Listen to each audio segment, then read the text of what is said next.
Bon, aujourd'hui je vais t'expliquer très rapidement pourquoi il faut vraiment que tu plonges dans l'inconnu. Pourquoi il faut vraiment que tu sors de ta zone de confort et que tu ailles vers ce qui te fait peur. Parce que le cerveau humain il est comme ça, on a peur de l'inconnu, c'est comme ça. Ça va se diviser en 3 points. Comme je vous ai dit, ça va être très rapide. Premier point, ça va être l'introspection.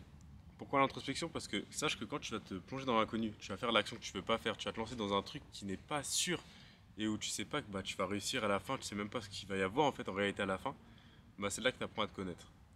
Qu'il y ait une réussite en fait à la fin ou un échec, dans tous les cas, c'est une chose dans laquelle tu vas en apprendre beaucoup sur toi, sur ta manière de réagir aux événements, sur les émotions que ça te procure et sur l'expérience également. L'expérience aussi que tu vas acquérir grâce à ce saut que tu as fait dans quelque chose que tu ne connais pas. Deuxième point, très important, ça va être ta confiance en toi. Pourquoi ta confiance? Comme je te dis, tu vas sauter dans quelque chose que tu ne connais pas. Tu vas affronter, tu vas avoir des épreuves, tu vas avoir des choses que tu ne connais pas, que tu vas devoir affronter, surmonter.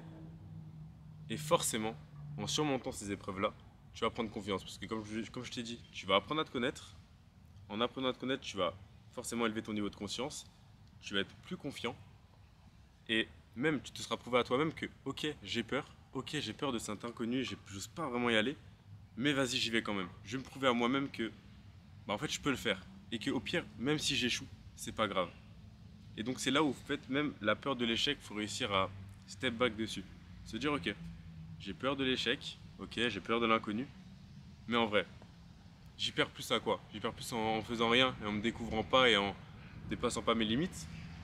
Ou alors, je perds plus en tentant réellement, en me connaissant et en surpassant réellement mes limites, même quitte à échouer.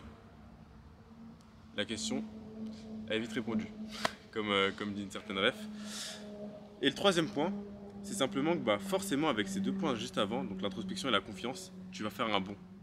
Dans ta vie, tu vas faire un bond. Même moi, quand je me suis lancé par exemple sur Instagram, alors c'est pas une prise de risque, c'est pas une prise de risque de ouf.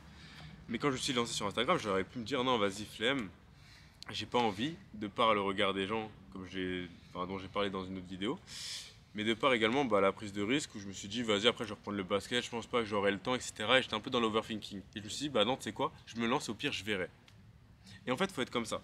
Quand tu te lances dans quelque chose, quand tu veux vraiment atteindre quelque chose, il faut que tu te lances et que tu dises je verrai.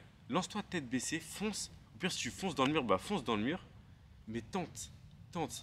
Si tu réfléchis trop à mais non, mais après j'aurai pas le temps, mais en plus après j'aurai les études, mais après j'aurai ça, mais moi je me serais jamais lancé. Je me serais jamais lancé sur Insta parce que je me serais dit je vais reprendre le basket, en plus j'ai mes études donc j'aurais jamais le temps d'allier les trois. Et ce qui aurait été vrai, hein.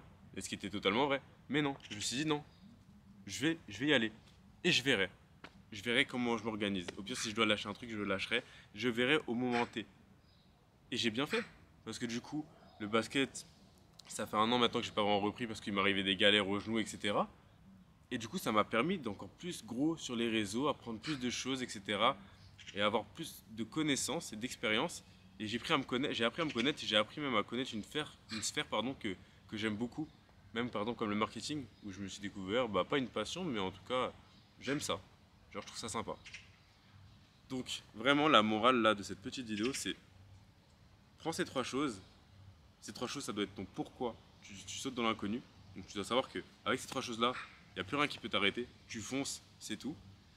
Et surtout, n'aie pas peur de te prendre des murs. Et ne cherche pas à prévoir tous les trucs qui peuvent arriver parce que tu ne pourras pas les prévoir. On est des humains, la vie c'est pas un long fleuve tout beau tout rose.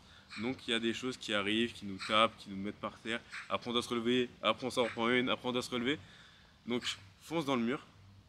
On s'en fout si tu rates ou pas. Mais dans tous les cas, toi tu auras pris un risque, ta confiance va augmenter, ton expérience aussi. Et toutes tes compétences aussi que tu vas acquérir vont augmenter. Et donc forcément tu seras amené à réussir dans le futur. Donc te mets pas de pression et juste fonce. En vrai, il n'y a rien qui t'arrête.